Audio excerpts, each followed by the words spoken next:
The following program may contain strong language, possible nudity, adult content, or sensitive content, and is intended only for mature audiences. Viewer discretion is advised.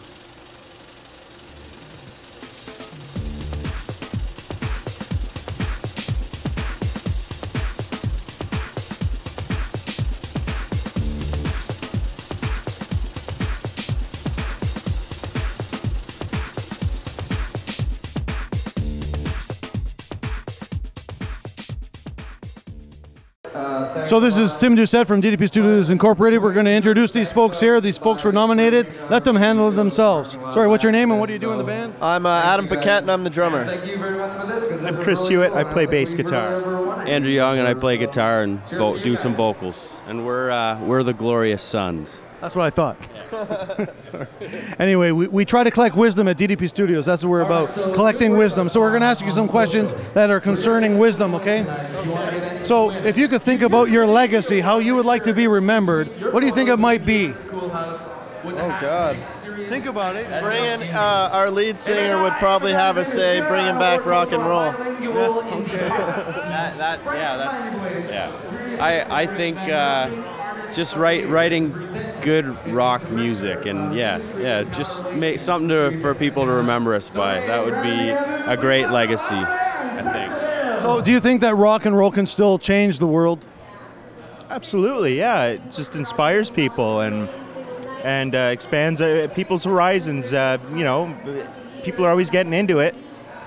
It changes everything.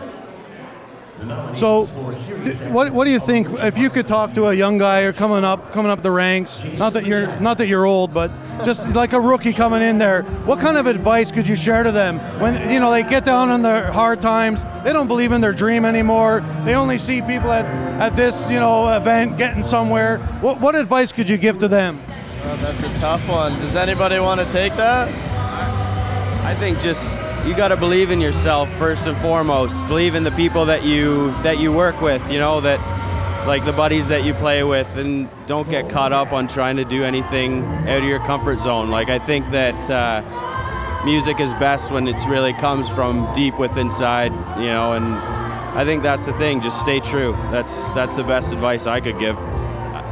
Yeah, he's absolutely right. You got to be true to yourself, or else it's not going to work out. So do what you love to do, and keep doing it. There's ups and downs, and hopefully you like what you do. It'll work out for you.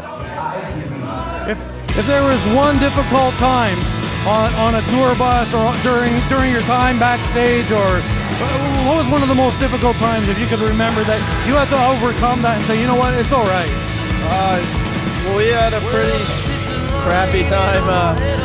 Our first tour across Canada, we had a bus and it broke down on us.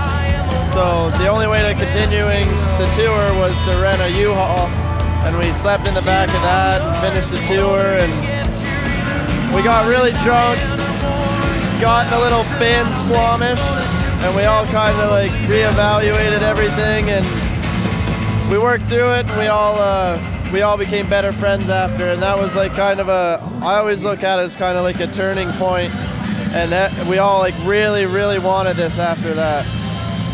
Awesome, that's really awesome. Do you find that Canadian groups are staying home, or do they still go down to the States more often, or look abroad to find that?